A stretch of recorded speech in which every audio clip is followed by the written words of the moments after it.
பாஜகவுக்கு இந்த அளவுக்கு ஒரு கூட்டம் வருதுங்கும் போதே மிகப்பெரிய ஒரு எழுச்சி வளர்ச்சி. ஆனா இந்த மும்மொழி கொள்கை வந்து சாதாரண மக்கள்கிட்ட கூட போய் சேர்ந்துருக்குங்க சார். நிறைய பேருக்கு ஆன்லைன்ல கையெழுத்து போட தெரியல. இன்னும் பாஜக காரவங்க இறங்கி வரலன்னு சார். இன்னும் தெருவுக்குள்ளலாம் வந்து கையெழுத்து வாங்கல. இன்னும் இறங்கி வந்தாங்கன்னா 1 கோடிங்கிறது இன்னும் அதிகமாக தான் சார் போகுது. அது அங்க தமிழ் வளர்ந்துகிட்டு இருக்கு. ஆனா இங்க வந்து தமிழ் மெல்ல மெல்ல இறந்துகிட்டு இருக்கு. அது மட்டும் இல்லாம இந்த இவங்க அடிக்கிற போஸ்டர் எல்லாம் நீங்க பாத்திருக்கீங்களா சார்? கலைஞர்கள்லாம் எந்த பக்கம் வரணும்னு தெரியாது, வாழ்கைக்கு எந்த லா போடணும்னு தெரியாது, தொணக்கால் எங்க வரணும்னு தெரியாது. இன்னைக்கு எல்லாருமே ஓரளவுக்கு நல்லா படிச்சு நாலேஜா தான் சார் இருக்கிறாங்க. ஏன்னா சுந்தர் பிச்சை வந்து ஒரு சீஃப் எக்ஸிக்யூட்டிவ் உலகத்துக்கே தெரிஞ்சிருக்கு. ஆனா இவர் பார்த்தோம்னா ஒரு மாதிரி அவன் இவன் தரக்க அவருடைய ஒரு போஸ்டுக்கார ஒரு மரியாதை கொடுக்க வேண்டாமா? அவரு நமக்கு கிடைத்த முதல்வர் வந்து 4 வரி பாக்குறதுக்கு 40 தடவை பேப்பரை பாக்குறாரு. நம்முடைய உதயநிதி ஸ்டாலின் என்னன்னா அது தமிழும் தெரியல, இங்கிலீஷும் இல்ல, அப்படியே திக்கி திணறாங்க சார். அதெல்லாம் இவங்கதான் வந்து தமிழை வளர்க்குறாங்க. மேகதாது அணையினால நமக்கெல்லாம் எந்த ஒரு பெனிஃபிட்டுமே இல்லைங்க சார். இன்னும் நம்ம வந்து காஞ்சு போற மாதிரி தான் வரும். மேகதாது அணையினால அவங்க மாநில மக்களுக்கு தான் நல்லது. இந்த DK சிவகுமார் கொடுத்த அறிக்கையெல்லாம் ஏற்றுக்கவே முடியாது சார். திருச்சியில சமீபத்துல மும்மொழி கொள்கைக்கு விளக்க கூட்டம் வந்துட்டு பாஜக தரப்புல வந்துட்டு பெரிய பிரம்மாண்டமா நடைபெற்றுச்சு மேம். இதுல சில அமைச்சர்களை குறிப்பிட்டும் பாத்தீங்கன்னா அண்ணாமலை வந்துட்டு விமர்சிச்சு பேசியிருந்தாரு. இந்த மும்மொழி கொள்கை திட்டம்ன்றது தமிழக மக்களிடம் பெற்றோரிடம் வந்துட்டு குறிப்பா எடுபட்டிருக்காங்க. கண்டிப்பா சார். நல்ல மாற்றம் ஏற்பட்டிருக்கு சார். இப்ப கையெழுத்து இயக்கமே பார்த்தோம்னா 10 லட்சம் வரைக்கும் வந்திருக்குன்னு சொல்றாங்க சார். மற்ற வெளியே போய் கையெழுத்து வாங்குறது 30 லட்சத்தை தொட்டிருக்குன்னு சொல்றாங்க. நான் சொல்றது முந்தா நாள் வரைக்கும் இந்த கணக்கு சொல்றாங்க. அப்ப இது எவ்வளவு பெரிய எழுச்சி பாருங்க சார். இப்ப மிடில் கிளாஸ் ஃபேமிலிஸ் எல்லாருமே வந்து ரொம்ப கஷ்டப்பட்டுதாங்க சார் பிள்ளைகளை வந்து படிக்க வைக்கிறாங்க. இதே ஒரு தரமான கல்விய மத்திய அரசு இலவசமாக நம்முடைய குழந்தைகளுக்கு கொடுக்கும் போது ஏன் மாநில அரசு தடுக்குதுன்னு மக்கள் யோசிக்கும் போது அவங்கதான் வந்து கல்வி நிலையங்களை அதிகமா வந்து நடத்துறாங்க. அவங்களுக்கு வந்து பாதிப்பு எப்படி வந்து நீட் வந்து அவங்களுடைய மெடிக்கல் காலேஜஸ் எல்லாமே பாதிக்கப்பட்டுச்சோ அதே மாதிரி இன்னைக்கு வந்து PM-3 ஸ்கூல் இங்க வந்துச்சுன்னா, நவோதயா ஸ்கூல்ஸ் இங்க வந்துச்சுன்னா அவங்களுடைய கல்வி நிலையங்கள் பாதிக்கப்படுங்கிற அது ஒரே காரணத்திற்காகத்தான் இவங்க வந்து நம்ம மாநிலத்துக்கு PM-3 ஸ்கூல் வேண்டாம், மற்ற மொழி கத்துக்கிற வேணாம்னு சொல்லி தடுக்கிறோம்னு மக்களுக்கு புரிஞ்சிருக்குங்க சார். அதனாலதான் சார் அந்த ஒரு எழுச்சி. கூட்டத்துல எல்லாம் பாருங்க சார், எவ்வளவு கூட்டம்னு பாத்தீங்களா? அதெல்லாம் ரொம்ப ஆச்சரியமா தான் சார் இருக்கு. பாஜகவுக்கு இந்த அளவுக்கு ஒரு கூட்டம் வருதுங்கும் போதே மிகப்பெரிய ஒரு எழுச்சி வளர்ச்சி. ஆனா இந்த மும்மொழி கொள்கை வந்து சாதாரண மக்கள்கிட்ட கூட போய் சேர்ந்துருக்குங்க சார். நிறைய பேருக்கு ஆன்லைன்ல கையெழுத்து போட தெரியல. இன்னும் பாஜக காரவங்க இன்னும் இறங்கி வரலன்னு சார். இன்னும் தெருவுக்குள்ளலாம் வந்து கையெழுத்து வாங்கல. இன்னும் இறங்கி வந்தாங்கன்னா 1 கோடிங்கிறது இன்னும் அதிகமாக தான் சார் போகுது. அது என்னுடைய கணக்கு. ஏன்னா இப்போ ஒரு 12 நாள என்னமோ ஆகுது. அதுக்குள்ளேயே 30 லட்சம்ங்கிறதுலாம் ஒரு பெரிய வளர்ச்சி தானங்க சார். அப்ப மக்கள்கிட்ட நல்லா போய் ரீச் ஆயிருக்கு. குழந்தைகள்கிட்ட நல்லா ரீச் ஆயிருக்குங்க சார். இது நம்மளும் வந்து பல மொழிகள் கத்துக்கிறோம். இப்ப எங்க ஊர் பக்கம்லாம் ஹிந்தி படிக்கணும்னா மாசம் 1000 ரூபாய் கட்டணும் சார். அது வந்து கொஞ்சம் அதிகமா தான் நினைக்கிறாங்க.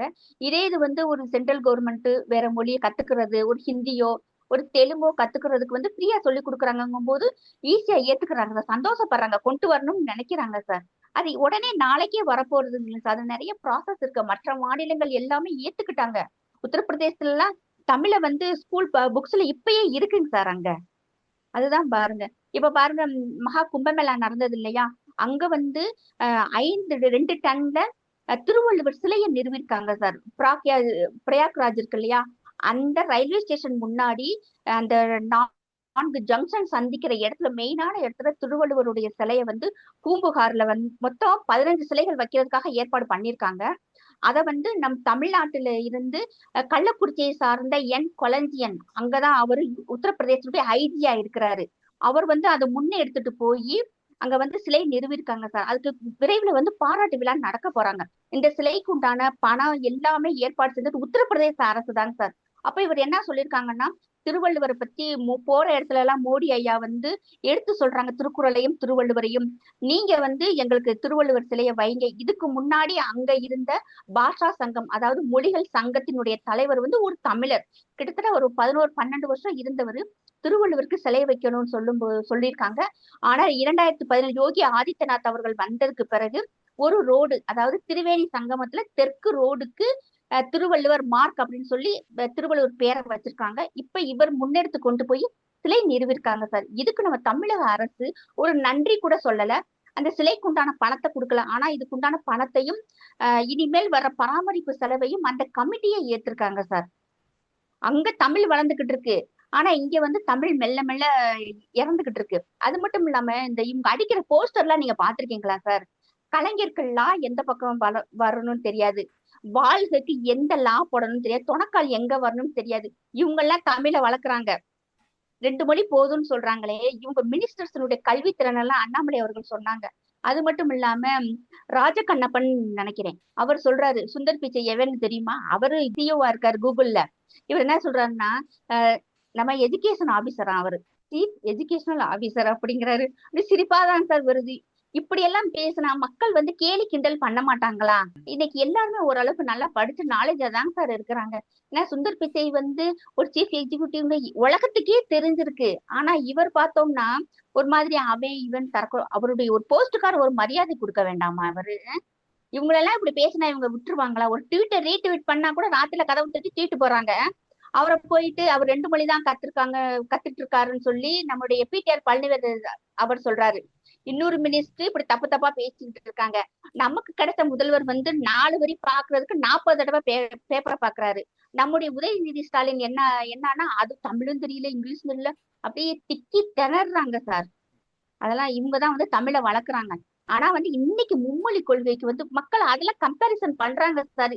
இப்படி பேசுறாங்க இந்த 2 மொழியை வச்சுக்கிட்டு. இன்னைக்கு நமக்கு பல மொழிகள் தெரிஞ்சா நல்லதுன்னு சொல்லி மக்கள் அந்த வேரியேஷனை எடுத்து பாக்குறாங்க. அதனால ஒரு நல்ல வரவேற்பு இருக்குங்க சார். திமுக அமைச்சர் செந்தில் பாலாஜிக்கு உச்சநீதிமன்றமே வந்துட்டு நாள் குறிச்சிருக்காங்க. அதாவது 10 நாளுக்குள்ள நீங்க எதற்காக அமைச்சராக பொறுப்பேற்றீங்க, ஜாமீன்ல இருக்கும்போது நீங்க எதற்காக அவசரமா வந்துட்டு அமைச்சர் பதவி வகிக்கிறீங்க அப்படின்ற மாதிரி கேள்வி எல்லாம் எழுப்பியிருக்காங்க. இங்க பாத்தீங்கன்னா அடுத்தது டாஸ்மாக் வழக்குல நீதிபதிகள்லாம் மாற்றம் ஏற்பட்டு இன்னைக்கு விசாரணை நடைபெற்று வந்துட்டு இருக்கு. இப்படி பின்னணி எல்லாம் எப்படி பாக்குறீங்க?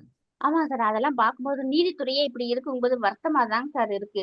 ஏன்னா மக்கள் நம்புறது வந்து காவல்துறையே நீதித்துறை 2 பேருமே வந்து இன்னைக்கு இப்படி இருக்குங்கும் போது நம்ம யார்கிட்ட போய் முறையிடுவோம்னு தெரியலங்க சார். செந்தில் பாலாஜி அவர்கள் வெளியே வந்த மறுநாளே வந்து அவருக்கு மந்திரி போஸ்ட் கொடுத்துட்டாங்க இல்லையா?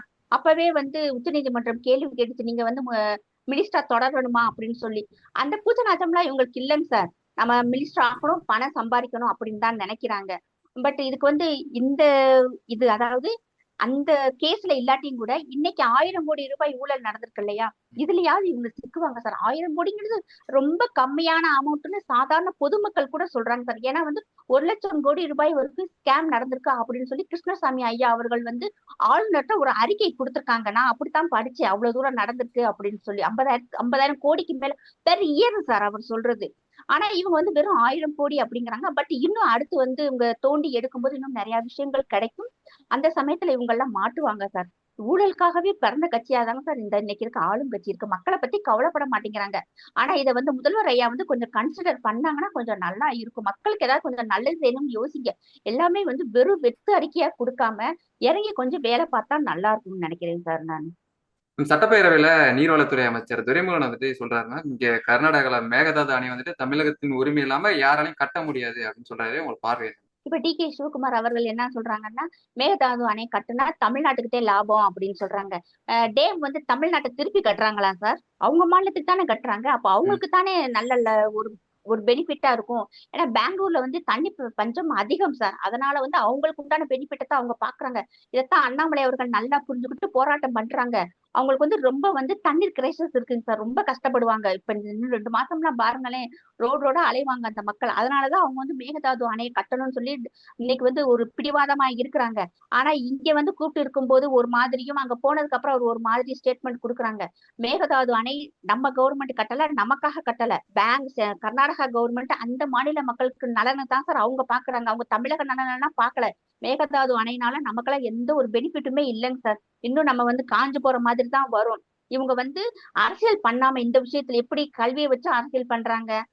இதெல்லாம் ரொம்ப கஷ்டமா தான் இருக்கு. இப்ப தண்ணியை வச்சு இவங்க அரசியல் பண்ணிக்கிட்டு இருக்காங்க சார். ஏற்கனவே முல்லை பெரியார் பஞ்சாயத்து ஒண்ணு ஓடிக்கிட்டு இருக்கு. இந்த டிஎம்கே பீரியட் வந்தாலே இல்லாத பஞ்சாயத்து பூரா தேடி வரும் சார். ஜெயலலிதா அம்மா இருக்கும் போதெல்லாம் இவ்வளவு பிரச்சனை எல்லாம் இல்லைங்க சார். அவங்க இருந்தாலுமே ரொம்ப ஈஸியா ஹேண்டில் பண்ணிருவாங்க. ஆனா இவங்களால ஹேண்டில் பண்றதுக்கு உண்டான கெப்பாசிட்டியுமே இல்லாம அப்படியே தலையை பிச்சுக்கிட்டு இருக்காங்க. மேகதாது அணையினால அவங்க மாநில மக்களுக்கு தான் நல்லது. டி.கே. சிவகுமார் கொடுத்த அறிக்கையெல்லாம் ஏத்துக்கவே முடியாதுங்க சார்.